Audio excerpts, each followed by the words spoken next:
পিতামাতার কথা মানতে হবে, পিতামাতার সেবা যত্ন করতে হবে। আবার এই কোরআনে বলা হয়েছে পিতামাতার কথা মানা যাবে না। এই জন্য বলি, চলুন আয়াতটা পড়ি। কোরআনে আল্লাহ আর নবীদের পরই স্থান হলো বাপ আর মায়ের। আল্লাহ আর নবীদের পরই স্থান হলো কার? বাপ আর মায়ের। বাপের ভাত দাও না, মার ভাত দাও না? মলি সাহেবের সেবা করবে? হ্যাঁ, নিজের বাপকে আব্বাজান বলে না, আর মলি সাহেবকে আব্বাজান বলছো? কবরে ঢোকো, কবরে ঢোকো। যারা পিতৃ পরিচয়কে গোপন করে, অনেকে আছে দেখবেন বাপ একজন চাষি, বাপ একজন চাষি, ও একজন মুফতি সাহেবের জামাই, কি কোনো পীর সাহেবের জামাই। ওকে যখন জিজ্ঞাসা করে বলছে ভাই আপনার বাড়ি কোথায়, ও তখন বাপের পরিচয় দেয় না। অমুক পীর সাহেবের জামাই আমি, অমুক মুফতি সাহেবের জামাই আমি। আল্লাহ বলে কবরে ঢোক, ঢোক। তোর বাপের পরিচয়টা দিতে লজ্জা লাগলো না? শুনে নিন, আল্লাহ আর নবীদের পরই স্থান হলো বাপ আর মায়ের। আমি দলিলগুলো দিচ্ছি একটা একটা করে, একটু শুনে নিন। টাকা, আচ্ছা আগে আয়াত দলিলগুলো বলে দিই। কটা দলিল দেবো, বহু দলিল আছে, সংক্ষেপে বলে দিচ্ছি, শুনে নিন। টাকা পয়সা ব্যয় করবেন সর্বপ্রথম কার পিছনে? আল্লাহ নবীর কাছে একজন ব্যক্তি এসেছিলেন, ব্যক্তিটির নাম হলো আমর জামুহ রাদিয়াল্লাহু তাআলা আনহু। কি বললাম? আমর জামুহ। কি বললাম বাবা, নামটা একটু বলেন তো। আমর জামুহ রাদিয়াল্লাহু তাআলা আনহু, উনি উহুদের যুদ্ধে শহীদ হয়েছিলেন। তো উনি ছিলেন প্রচুর টাকার মালিক। ওনাকে কেন্দ্র করে কোরআনের আয়াত নাযিল হয়েছে, শুনে নিন। উনি একদিন নবীজির কাছে এসেছেন, এসে বলছেন ইয়া রাসূলুল্লাহ, আল্লাহ আমাকে অনেক অর্থ দিয়েছে, টাকা পয়সাগুলো কোথায় ব্যয় করলে আল্লাহ খুশি হবে যদি একটু বলে দিতেন, তাহলে আমি সেই জায়গায় মরণের আগে টাকা পয়সাগুলো ব্যয় করে যেতাম। আচ্ছা, প্রশ্নটা ভালো না খারাপ? ভালো। ব্যাস, উনি প্রশ্ন করে বসে আছেন। এমন সময় জিবরাইল এলেন, কোরআনের এই আয়াতটা তখন নাযিল হলো, ইয়াসআলুনাকা মাযা ইউনফিকুন কুল মা আনফাকতুম মিন খায়রিন ফালিওয়ালিদাইনি ওয়াল আকরাবিন। 2 নম্বর পারার 12 নম্বর পৃষ্ঠা 13 নম্বর লাইন, সূরার নাম সূরা বাকারার মধ্যে আল্লাহ পাক বলে দিলেন, নবী তোমাকে বড় প্রশ্ন করছে টাকা পয়সা কোথায় ব্যয় করলে আল্লাহ খুশি হবে। নবী তুমি বলে দাও টাকা পয়সা সর্বপ্রথম ব্যয় করবে তোমাদের বুড়ো বুড়ি বাপ আর মায়ের পিছনে ব্যয় করবে, আল্লাহ খুশি হয়ে যাবে। আল্লাহ নবী বলেছেন কিয়ামতের আলামত হলো নিকটবর্তী লোকের সঙ্গে মহব্বত থাকবে না, দূরবর্তী লোকের সঙ্গে মহব্বত তৈরি হবে। নিজের জন্মদাতা বাপের পিছনে ভালো পয়সা ব্যয় করে না, স্ত্রীর বাম্মা শ্বশুর শাশুড়ির পিছনে প্রচুর টাকা ব্যয় করে। এই ঈদে একটা বাপকে লুঙ্গি কিনে দিয়েছে, তার দাম 250 টাকা, আর শ্বশুরকে যে মালটা কিনে দিয়েছে তার দাম 750 টাকা। অবাগিনী মাকে একটা শাড়ি কিনে দিয়েছে, তার দাম 300-500 টাকা, আর শাশুড়িকে যে মালটা কিনে দিয়েছিলে তার দাম 1500 টাকা। নিকটবর্তী লোকের সঙ্গে মহব্বত থাকবে না, দূরবর্তী লোকের সঙ্গে মহব্বত তৈরি হবে। নিজের মায়ের পেটের ভাইয়ের কোনো খবর নাও নি, স্ত্রীর ভাই শালার পেছনে অনেক টাকা ব্যয় করেছো, ঠিক না? ঠিক। নিজের মায়ের পেটের বোনের প্রতি কোনো খবর নেই, তোমার মায়ের পেটের বোনকে রোজার মাসে কোনোদিন ছোলা চিনি জামা কাপড় দাওনি, আর স্ত্রীর বোন শালীর প্রতি মহব্বত মায়া খুব বেশি জন্মে গেছে তোমার। এই জন্য টাকা পয়সা সর্বপ্রথম ব্যয় করবেন বাম্মার পিছনে। এই ছেলে, গাছের প্রথম ডাবটা খাওয়াবে কাকে? জন্মদাতা বাপ আর মাকে খাওয়াবে।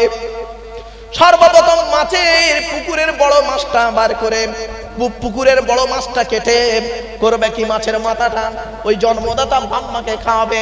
বাম্মা যদি দোয়া চায় বিদ্যুতের দিকে দ্রুত গতিতে বাম্মার দোয়াটা আল্লাহর দরবারে কবুল হয়ে যাবে। নবীজি বলেছেন 3 ব্যক্তির দোয়া আল্লাহর দরবারে কবুল হয়, কোনো মিস যায় না। সালাসু দাওয়াতিন মুস্তাজাবাতিন লা শাক্কা ফিহি। 1 নাম্বার হলো দাওয়াতুল মাজলুম, অত্যাচারকৃত মানুষের দোয়া আল্লাহর দরবারে কবুল হয়ে যায়, কোনো মিস যায় না।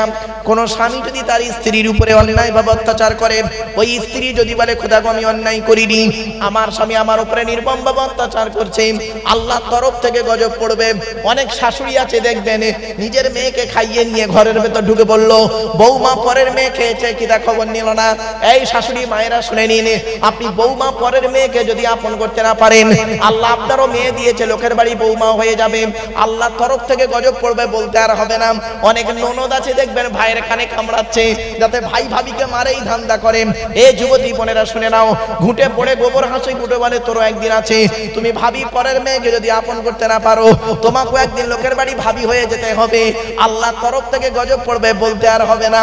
অনেক বৌমা আছে দেখবেন ডেঞ্জার, স্বামীর ইনকাম বেশি, স্বামীটাকে নিয়ে ছেলেটাকে মেয়েটাকে নিয়ে খালি আলাদা খাওয়ার ধান্দা করে।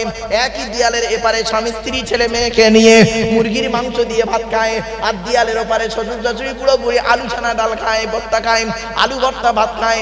ওই বৌমার একটু বিবেকে বাঁধলো না। আজকে আমার পিতামাতা যদি দিয়ালের ওপারে থাকতো, আমি গোপনে এক পিয়ালা তরকারি দিয়ে আসতাম, এ বৌমা তুমি মুফতি সাহেবের মেয়ে হও, হাজি সাহেবের মেয়ে হও, তুমি যদি তোমার শ্বশুর শাশুড়িকে নিজের বাম্মার মতো ভক্তি শ্রদ্ধা করতে না পারো, তোমার মতো বৌমাও হলো জাহান্নামী। ইসলাম কোনোদিন এক পেশে কথা বলে না। তাই অনুরোধ করে বলে যাচ্ছি, 2 নাম্বার হলো মুসাফিরের দোয়া, 3 নাম্বার হলো ওয়াদাবাতুল ওয়ালিদি আলা ওয়ালাদিহি। কোন বাপ আর মা যদি নিজের কলিজার টুকরা সন্তানের জন্য দোয়া চেয়ে যায়, বিদ্যুতের দিকে দ্রুত গতিতে বাম্মার দোয়াটা আল্লাহর দরবারে কবুল হয়ে যায়। আল্লাহ নবী বলেছেন, মান যারা কবরা আবাইহি আও আহদিহিমা ফি কুল্লি জুমআতিন গুফিরা লাহু ওয়া কুতিবা লাহু বারাআ। নবী বলেন, জুম্মার দিনে যদি কোনো ছেলে তার বাপ আর মায়ের কবরটা যদি একবার জিয়ারত করে, ছেলের দোয়ার উসিলায় বাম্মার কবরটাকে আলোয় আলোকিত করে দেওয়া হয়। বাপের কবর জিয়ারত করেছেন শুক্রবারে?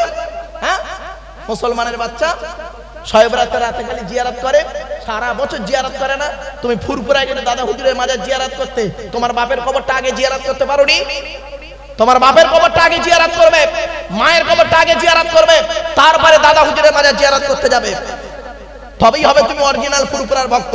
আর তোমার বাপকে খেতে দাও না, মাকে খেতে দাও না, বাম্মা যতদিন বেঁচে ছিল তাকে একটা আপেল কিনে খেতে দাওনি, একটা মুরগির ডিম খেতে দাওনি, আর তুমি করেছো কি অন্য কাজে ব্যয় করেছো, আর তুমি বলছো আমি একজন খুব ভালো লোক। এজন্য কোরআনে বলা হয়েছে আল্লাহ আর নবীদের পরই স্থান হলো বাপ আর মায়ের। এজন্য বাম্মাকে কোনোদিন কাঁদাবেন না। বাম্মা যদি কেঁদেছে হকের উপরে, রাসূল বলেছেন রাদিয়াল্লাহু ফি রাদিয়াল ওয়ালিদাইন ওয়া সাকতুল্লাহি ফি সাকতিল ওয়ালিদাইন। নবী বলেন, হকের উপরে তোমাদের বাম্মা যদি তোমাদের উপরে নারাজ হয়ে যায়, আল্লাহ নারাজ হয়ে যাবে। হকের উপরে তোমাদের বাম্মা যদি খুশি হয়ে যায়, আল্লাহ খুশি হয়ে যাবে। আমার বাপেরা, বাপ আর মাকে কোনোদিন কাঁদাবেন না। যাদের বাম্মা মরে গেছে, যাদের বাম্মা মরে গেছে তারা বুঝতে পারছে, যাদের বাম্মা বেঁচে আছে তারা এখনো বুঝতে পারে না। তাদের ধারণা হয় কি জানেন, আমার বাপের থেকে আমার শ্বশুর অনেক ভালো। এই ছেলে, তোমার শ্বশুর তোমার বাপ হয়েছে 20 বছর পরে তার মেয়ে দেওয়ার কারণে, ঠিক না বেঠিক? তোমার শাশুড়ি তোমার মা হয়েছে 20 বছর পরে তার মেয়ে দেওয়ার কারণে। আর তোমার মা হয়েছে যেদিন তুমি পেটে এসেছিলে সেই দিন থেকে। শুনে নাও, ছেলে যখন মায়ের পেটের ভিতরে লাথি মারে, ছেলে যখন মায়ের পেটের ভিতরে লাথি মারে, মা তখন আনন্দে হেসে ফেলে। আর ছেলে যখন মায়ের পেট থেকে পৃথিবীর মুখ দেখার পরে বড় হয়ে যখন মাকে লাথি মারে, মায়ের চোখ ফেটে পানি পড়ে, ঠিক না বেঠিক? দুটোই লাথি, দুটোই লাথি, একটা পেটের ভেতরে লাথি, একটা পেটের বাইরে লাথি। অনুরোধ করে বলে যাচ্ছি, জীবনে কোনোদিন স্ত্রীর কথা শুনে বাম্মাকে কাঁদাইও না, আর বাম্মার কথা শুনে স্ত্রীকে কোনোদিন মারধর করতে যেও না। অনেক ছেলে আছে বাম্মার কথা শুনে বউকে মারধর করতে শুরু করে দিল, খবরদার নয়, আল্লাহর গজব পড়ে যাবে, মনে রাখবেন। আর অনেক ছেলে আছে দেখবেন স্ত্রীর কথা শুনে বাম্মাকে মারধর করে দেয়, বাম্মাকে ঘর থেকে বের করে দেয়, খবরদার নয়। এজন্য পুরুষ হওয়া খুব কঠিন। আমি প্রথমেই বলেছি যে আপনি একজন পুরুষ হতে গেলে আপনাকে হতে হবে কি, সব দিকে সঠিক হতে হবে।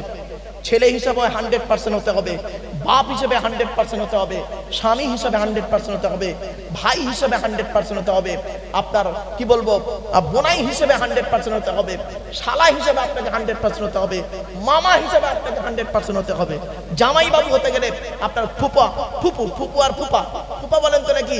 হ্যাঁ, কি বলেন ওটাকে? ফুপুর বরকে কি বলেন? জামাই বাবু হতে গেলে তোমাকে 100% হতে হবে। তুমি একদিকে শুধু ভালো আর বাকি সব দিকে খারাপ, তুমি কোনোদিন আদর্শবান মুসলমান নয়।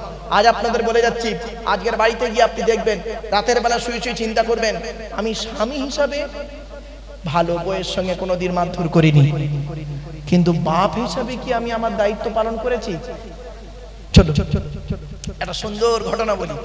ঘটনাটা খুব মজার জিনিস, শুনতে হাসি লাগবে কিন্তু মজার জিনিস। হযরতে উমর ফারুক রাদিয়াল্লাহু তাআলা আনহু নাম শুনেছেন? হ্যাঁ হাবা বলেন না। হযরতে উমর ফারুক রাদিয়াল্লাহু তাআলা আনহু একদিন বসে আছে, এমন সময় বাপ আর বেটা এসেছে। বাপটা একটু বৃদ্ধ বুড়ো, বেটাটা একটু জওয়ান। বাপ বেটার বিরুদ্ধে অভিযোগ করছে, হুজুর এটা আমার ছেলে। তো বলছে তোমার ছেলে কি হয়েছে? হুজুর আমার ছেলে আমাকে দেখে না, আমার খাবার দাবার দেখে না, কোনো খবর নেয় না আমার ছেলে। ও হযরত ওমর ফারুক রাদিয়াল্লাহু তাআলা আনহু করলেন কি, ছেলেটিকে বলছেন, এই ছেলে, তোমার পিতা তোমার বিরুদ্ধে যে অভিযোগটা করছে এটা সত্য? ছেলেটি বলছেন সত্য। তা তুমি তোমার বাপকে দেখো না কেন? তখন ছেলেটি কি বলছে শুনুন, কি দেখবো? কি দেখবো আমার বাপের? আমি আমার বাপের হক আদায় করার আগে আমার বাপ আমার হকটা আগে আদায় করেনি। কি বললে তুমি? বলছে হ্যাঁ হুজুর। তখন হযরত ওমর ফারুক ছেলেটিকে বলছে, তোমার বাপ কি হক আদায় করেনি বলো। তখন ছেলেটি এই হাদিসটি বলল, শুনে নিন। عن أبي هريرة رضي الله تعالى عنه قال قال رسول الله صلى الله عليه وسلم حق الوالد على الولد ثلاثة أشياء أن يحسن اسمه وإذا ولد ويعلمه الكتاب وإذا بلغ ويزوجه إذا أدرك। এই হাদিস এর বাংলা মানেটা কি শুনলে চমকে যাবেন। আল্লাহর নবী বলছেন, প্রত্যেকটা বাপ আর মায়ের দায়িত্ব হলো ছেলে মেয়ের উপরে তিনটি। এই তিনটে দায়িত্ব যদি কোনো বাপ আর মা পালন না করে, ওই বাপ আর মাকে কিয়ামতের মাঠে দাঁড়িয়ে যেতে হবে। এক নাম্বার নবী বললেন, আইয়াকসিনা ইসমাহু, ছেলে মেয়ে জন্মগ্রহণ করলে সর্বপ্রথম হলো সুন্দর সুন্দর নাম রাখতে হবে। আল্লাহর কাছে প্রিয় নাম হলো আব্দুল্লাহ, আব্দুর রহমান নামটা হলো আল্লাহর কাছে প্রিয় নাম। এ মুসলমানের বাচ্চা নিজের ছেলে হয়েছে, নাম রেখেছে, এমন তার নামের কোনো মানেই নেই। নামের মানে আবার খারাপ। এজন্য মনে রাখবেন, একের ক খ গ। কতে বলা হয় যে সুন্দর নাম রাখবে, ডান কানে আজান দেবে, বাম কানে একামত দেবে, অর্থ থাকলে আকিকা করবে। এক নম্বরে। দু নম্বরে বলা হয়েছে ইদা ওয়ালাদা ওয়া ইউআল্লিমুহুল কিতাবা, ছেলে মেয়ে যখন কথাবার্তা বলতে শিখবে তাদেরকে লেখাপড়া শেখাবে, কোরআনের শিক্ষা দেবে, কোরআনের শিক্ষা দেবে।